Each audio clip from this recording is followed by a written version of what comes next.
เตารีดยี่ห้อทีฟาวนะครับลูกค้าแจ้งอาการเสียนะครับคือไฟดูดนะครับผมไอ้น้ำไม่ออกนะครับผมจะทำการเทสเครื่องนะครับทำการเปิดเครื่องนะครับผม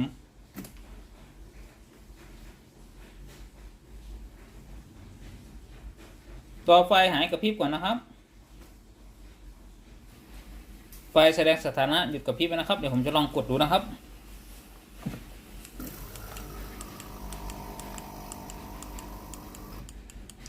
ผมกดสวิตช์จ่ายน้ำไหมนะครับ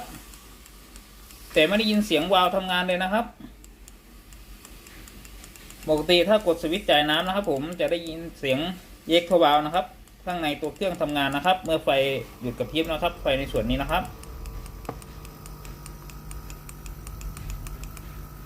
ตัวนี้เบื้องต้นนะครับผมต้องแกะเช็คในส่วนของตัวอิเล็กโทรวาล์วก่อนนะครับว่าอิเล็กโทรวาล์วอะไรคอยขาดหรือเปล่านะครับทำการปิดเครื่องก่อนนะครับถอดปลั๊กทิ้งไว้ก่อนนะครับประมาณ 2-3 ชั่วโมงนะครับรอให้น้ำในหม้อต้มหายร้อนก่อนนะครับค่อยแกะเครื่องนะครับ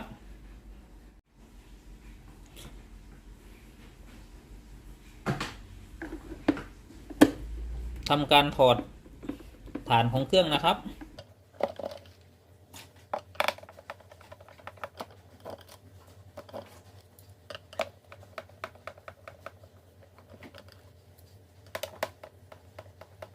มีน็อตทั้งหมด6ตัวนะครับ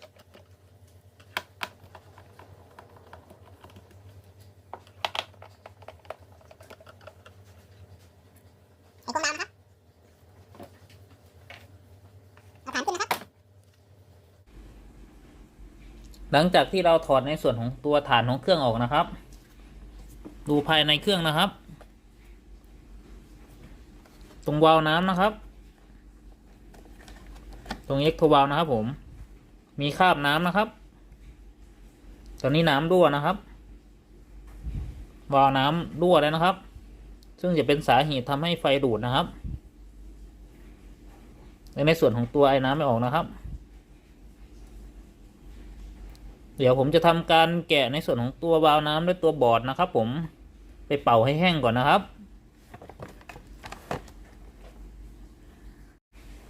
ถอดสายออกก่อนนะครับสายไฟเด้งปั๊มนะครับสายไฟเด้งฮีเตอร์นะครับด้านนะครับอีกข้างนะครับสายเข้าเซ็นเซอร์นะครับ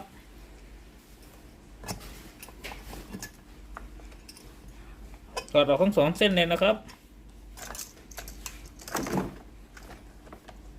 สายแทเข้าบอร์ดนะครับสายกาวนะครับถอดออกนะครับสายไฟที่มาเลี้ยงในส่วนของตัววาล์วนะครับตัวปั๊มน้ำนะครับถอดออกจากวงจรนะครับ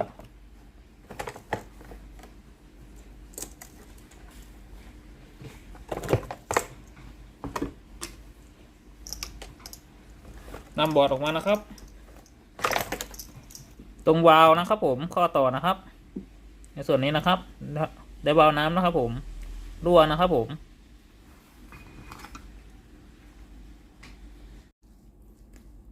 ก่อนทำการซ่อมงานนะครับผมขออธิบายหลักการทำงานของเตารีดทีฟาวรุ่นนี้แบบคร่าวๆก่อนการซ่อมนะครับเมื่อมีการเสียบปลั๊ก AC นะครับ220 โวลต์นะครับผมไฟ220 โวลต์วิ่งมาเลี้ยงในส่วนของตัวแผงควบคุมนะครับคือในส่วนของตัวบอร์ดนะครับอีกส่วนหนึ่งนะครับผมจะจ่ายออกมาในส่วนของตัวสายสีดำนะครับคือสายเส้นนี้นะครับผมผ่านในส่วนของตัวโทรโมสตัตนะครับคือตัวนี้นะครับจากนั้นเข้ามาเลี้ยงในส่วนของตัวฮีตเตอร์นะครับเส้นนี้นะครับผมรอการทำงานนะครับอีกเส้นหนึ่งนะครับสายสีดำนะครับผมจะวิ่งมาเลี้ยงในส่วนของตัวปั๊มน้ำนะครับคือเส้นนี้นะครับรอการทำงานนะครับอีกส่วนหนึ่งนะครับผมจะผ่านในส่วนของตัวสายสีฟ้านะครับคือเส้นนี้นะครับจากซ็อกเก็ตนี้นะครับผมวิ่งตามสายท่อน้ำนะครับเข้ามาเลี้ยงในส่วนของตัวฮีตเตอร์ ที่หน้าเตารีดนะครับฮีตเตอร์นะครับผมที่หน้าเตารีดนะครับรอการทำงานนะครับเมื่อมีการกดปุ่ม power เพื่อเปิดเครื่องนะครับผมคือปุ่มนี้นะครับ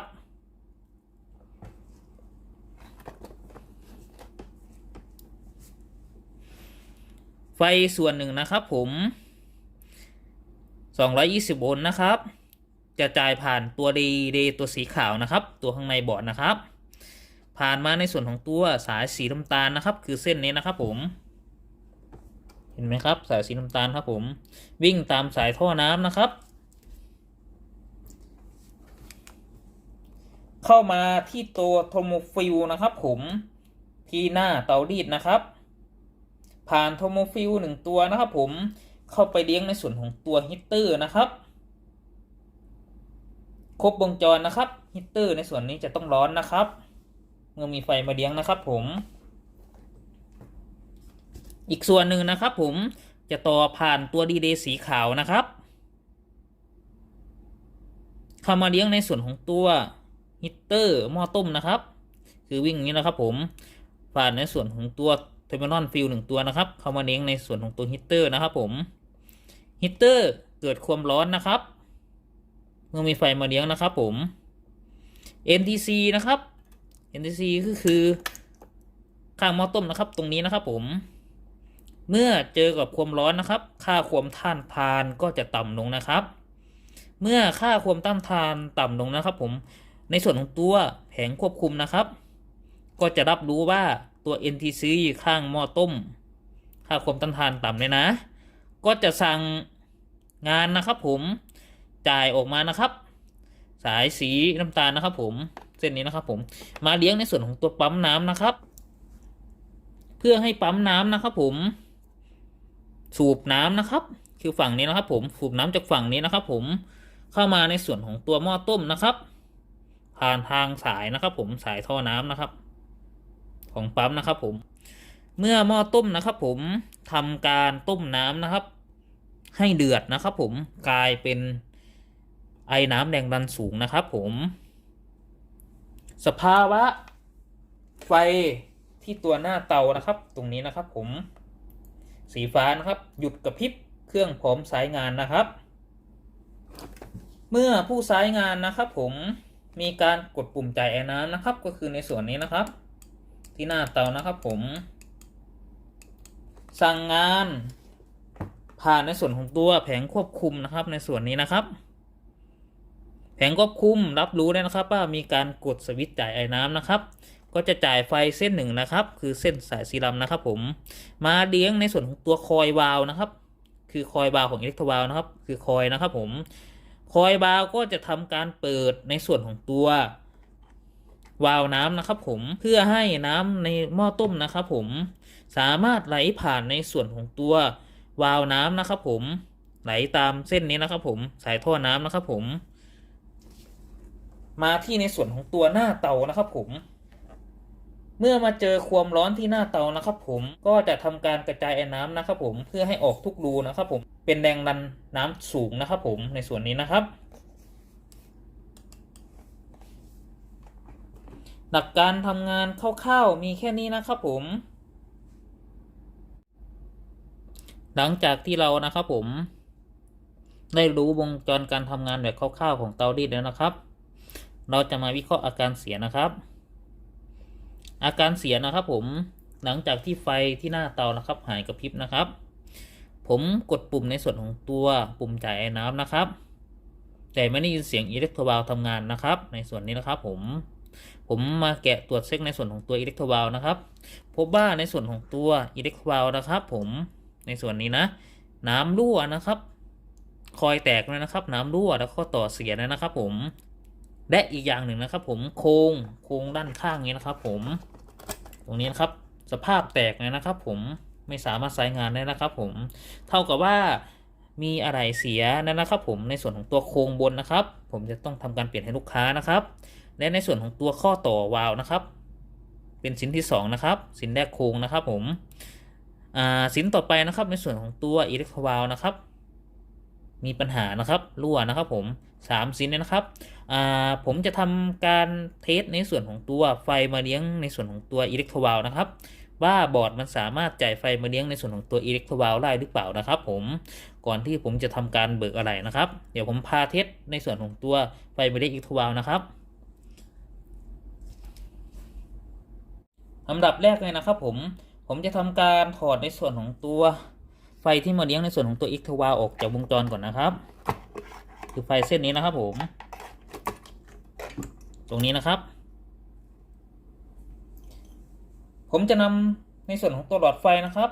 พร้อมปากคีบนะครับผมมาต่อแทนอิเล็กโทรวาลนะครับผมเพื่อผมจะเทสว่า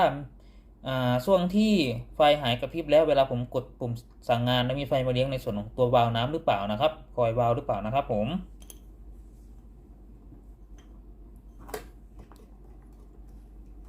จะทำการต่อในส่วนของตัว2เส้นนะครับคือในส่วนของตัวสายสีดำนะครับ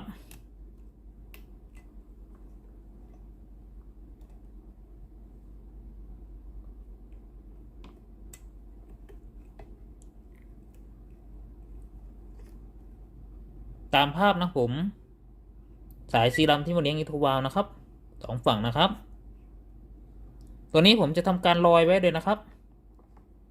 ผมจะไม่ได้เสียบวาล์วน้ำเข้าในส่วนของตัววงจรของวาล์วนะครับจากนั้นนะครับผมจะทำการใส่ในส่วนของตัวฝาเครื่องนะครับฝาครอบเครื่องนะครับผมด้านล่างนะครับ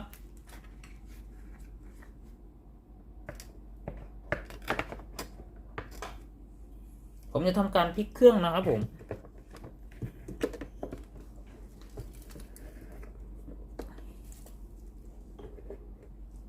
จากนั้นผมจะทำการเปิดเครื่องนะครับผม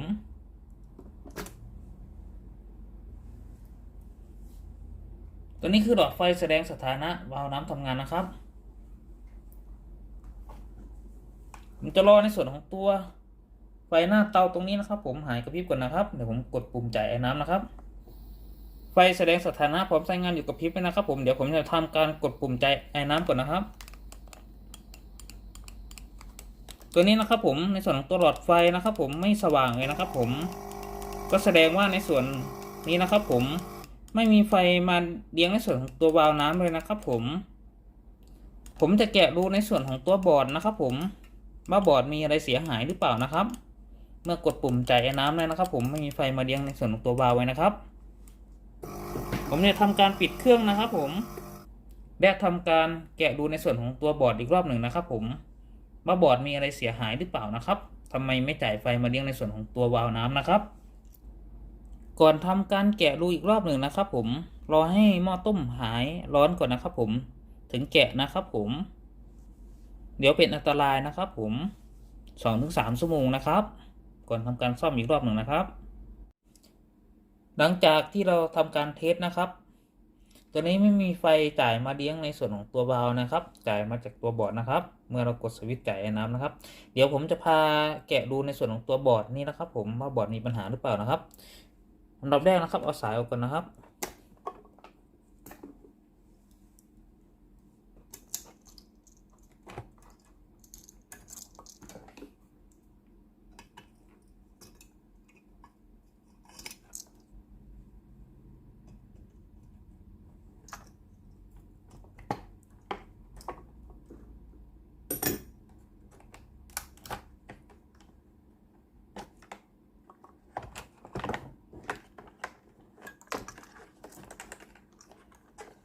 นำบอร์ดออกจากวงจรนะครับสายที่เราต่อเทสด้วยนะครับ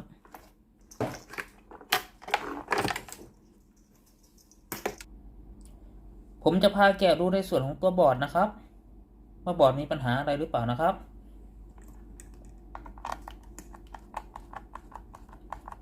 น็อต2ตัวนะครับล็อกสาย AC นะครับ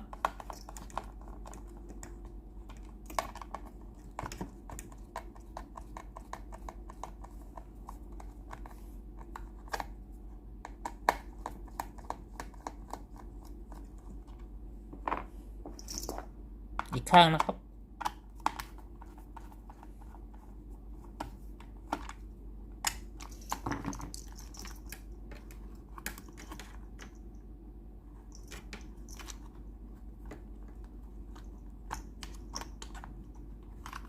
นำสายออกนะครับ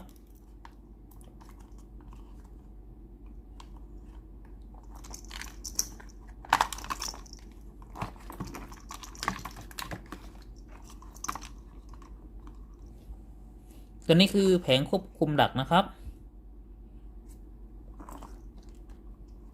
ส่วนตัวนี้นะครับรีเลย์ตัวสีขาวนะครับ ที่ต่อไฟไปเลี้ยงในส่วนของตัว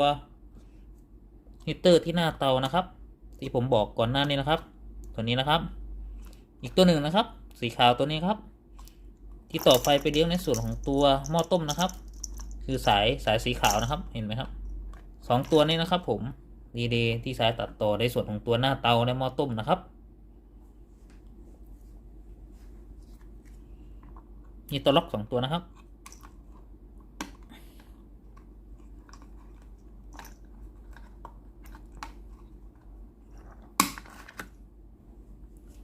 ในส่วนของตัวสายสีดำนะครับก็คือในส่วนของตัวเส้นนี้นะครับสายสีดำนะครับจะต่อไฟไปเลี้ยงในส่วนของตัวอิเล็กโทรวาลนะครับก็คือมันในส่วนของตัวซ็อกเก็ตนี่นะครับผมเมื่อมีการกดปุ่มจ่ายไอ้น้ำที่หน้าเตานะครับเดี๋ยวผมจะไล่ในส่วนของตัวสายสีดำนี้นะครับผมว่าเข้าในส่วนของตัวทรานซิสเตอร์หรือว่าเฟดตัวไหนนะครับ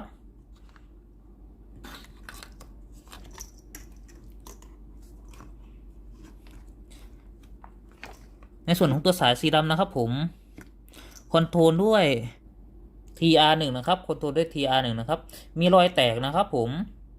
เห็นไหมครับแสดงว่าในส่วนของตัวอะไร TR1 นะครับผมเสียนะครับตัวนี้ผมก็จะทำการเบิกในส่วนของตัว